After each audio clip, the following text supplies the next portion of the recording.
Meetings are often the most productive thing you can do. It is where you collect expert counsel, collaborate and brainstorm with other key people, and make organization, business, and life-changing decisions. A 30-minute meeting can decide the fate of a nation, of an industry, of a business. If you look at the daily agenda of the most successful people, the more successful or more important their time or influence is, the more time they will spend in meetings. You've seen the movies of kings and queens. All day, it's one meeting after another. One person presents themselves and their wishes or their grievances, one right after the other. It's a constant meeting. Presidents, prime ministers, premiers, chancellors, other heads of state spend their day going from one meeting to another. Meetings account for 1/3 of a CEO's entire life's work. Even the once soldier who spent most of his time running, crawling through the mud, shooting guns, and going on patrol, once he or she becomes a general, then they will spend all their time in meetings. Why? Because meetings are often the most productive thing you can do. It is where you collect expert counsel, collaborate and brainstorm with other key people, and make organization, business, and life-changing decisions. A 30-minute meeting can decide the fate of a nation, of an industry, of a business, or a profit and loss statement, as they do every single day. So I guess the point I'm driving at here is it's really a good idea to get your meetings right. And because the opposite is also true, I think it would be frightening to know exactly how much productive life force is squashed and unproductive, rudderless, meandering, ineffective, blathering, brain-numbing meetings every single day. So then, now that I think we've established the importance of our meeting here today, let me do my darndest to outline a simple formula on how to have way more productive meetings. Are you ready? All right. Like all games in life, victory is decided before the games begin. Preparation determines outcomes. By the way, that's a good one for your notes. You are taking notes, right? If not, go grab your journal or notebook. I'll wait. All right. See how not being prepared can cost you your life force? Okay. Now that you're ready for your notes, let me repeat that key insight. Preparation determines outcomes. So the first point on our more productive meetings game plan is, number one, the pre-game plan. There are 4 parts to your pre-game plan. Number 1 is purpose. What's the purpose of this meeting? Don't call a meeting until you have identified and written a clear purpose and have defined objectives and a specific outcome that you're seeking for this meeting. This will reveal the lack of necessity for most meetings. I often start a meeting that I was asked for or called to with that question. What is the purpose of this meeting? The answer might be, we want to walk you through the presentation and proposal of such and such project. I'll ask further, for what purpose? Well, to get your approval. Great. Approved. I've already thought about it and came to that decision. Meeting adjourned. I just saved 30 to 60 minutes of absolute torture to arrive at the same outcome. See how knowing the purpose is critical? It also focuses the message and agenda of the one who's seeking the meeting. Never call or start a meeting without stating and then restating the purpose of the meeting. Your meetings will be 75% shorter and much more resultful. Number 2, establish the rules of engagement. Establish your meeting rules up front. I have 2 strict rules. 1, being on time. You've probably seen some of our A-Team burpee videos that get posted on Facebook. If you are late for a meeting, the penalty is 50 burpees, recorded on video and posted publicly. We do this in all good fun, but trust me, burpees are not fun. In the history of the hundreds of meetings we've had as a team, the videos that you see are the only time somebody was late. And even in those times, sure, there was a good reason, but the policy is no excuses. None, no matter what. We believe in extreme accountability. The other strict rule for our meetings is no cell phones. No phones on the conference table or even on silent in your pocket. We all know that even the vibration of the phone in your pocket will interrupt your mind from the conversation at hand and put your brain into your pocket.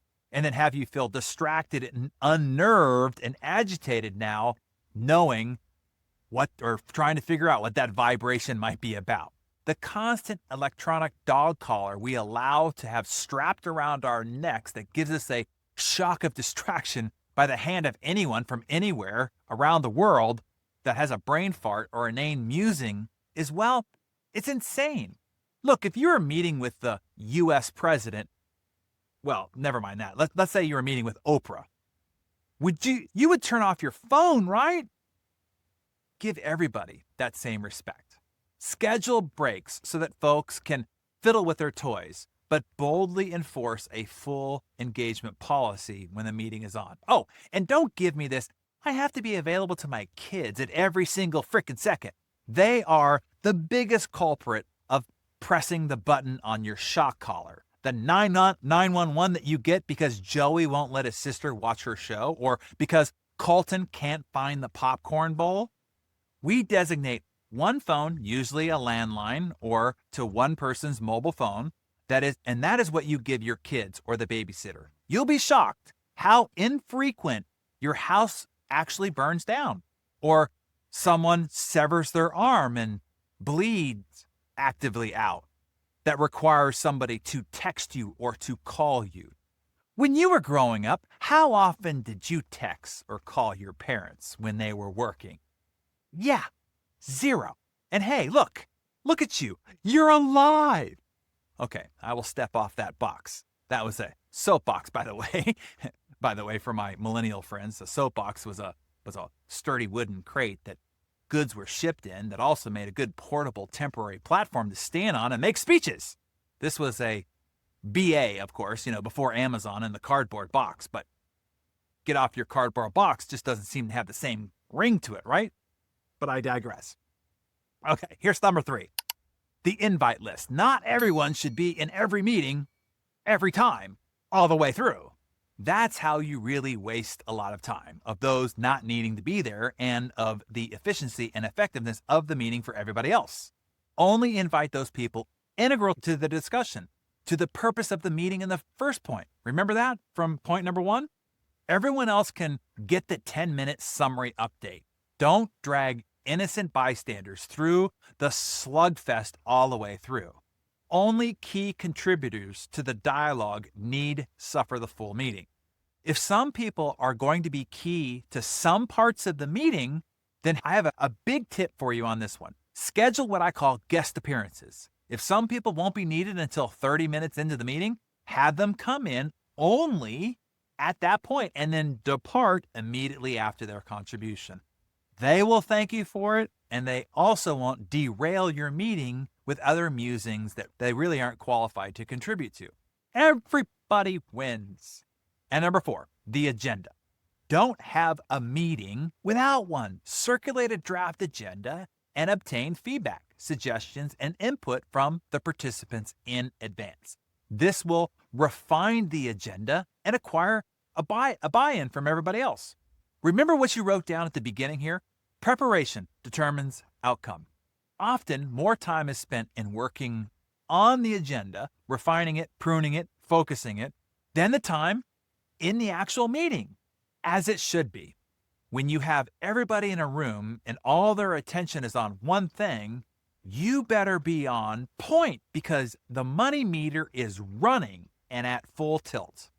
The greatest coach to have ever lived, in my opinion, the late, great John Wooden, would meticulously prepare for every practice session down to the minute. He did this every morning with his assistant. He'd spend up to 2 hours planning a practice that wouldn't even take that long. Ask everyone who is to attend the meeting for prep work. Distribute the reference materials that should be reviewed or studied prior to the meeting. The meeting can then focus on the discussion and the decisions, not the background information, presentations, or review.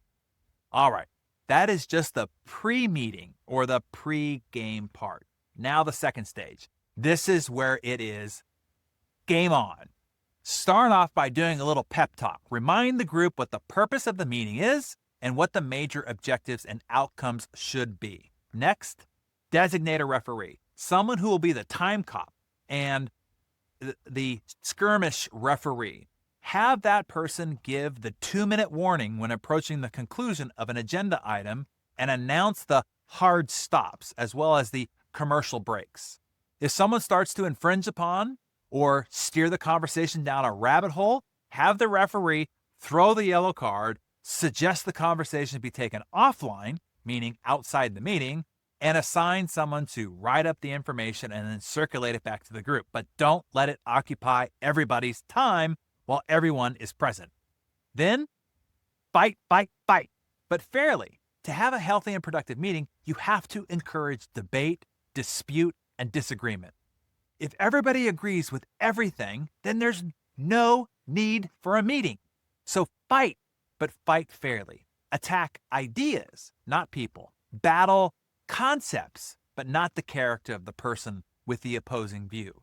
No unnecessary roughness or unsportsmanlike conduct, or you will get tossed from the game or the meeting. In my meetings, if you disagree, I want you to disagree vigorously. If you believe in your position, fight for it. The goal is not to be right. The goal is to produce greater ideas and to come to well thought through decisions. That requires debate, vigorous and passionate debate. This is only possible through great leadership. It is the leader's job to draw people out, to make sure everyone's voice gets heard, and to even encourage dissenting arguments to be made. If your team is agreeable, if they go along to get along, if they're not disagreeing, debating, or spiritedly holding each other to account, that's a sign of poor leadership and a weak team culture. Right now, go on Amazon and order The 5 Dysfunctions of a Team by Patrick Lencioni and read it together. Having fun? Okay, let's wrap up. Let's move on to step 3, the post-meeting or post-game wrap-up. It's making sure all the action items and newly decided deliverables are accounted for. We call it the WWWs, the who, what, and when. Every action item that needs to be 100% accountable to one person, and that one person with a specific date of delivery. Not 2 people, not a department or a team, one person. If 2 people or a department needs to work on it, there's still only one DRI, as Steve Jobs called it, only one directly responsible individual.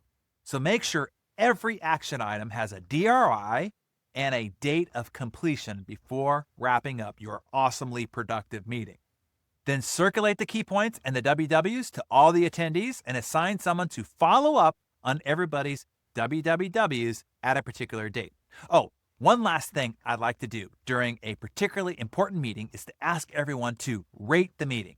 So at the end of the meeting, you just say, on a scale of 1 to 10, how efficient, expedient, and productive was this meeting? Everybody will give their number.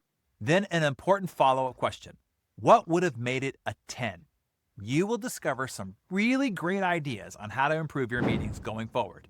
And equally important, your people will see how committed you are to running productive meetings, and that will bring out their A game each time you call a huddle. The key to running wildly productive meetings now that you know the formula, is consistency.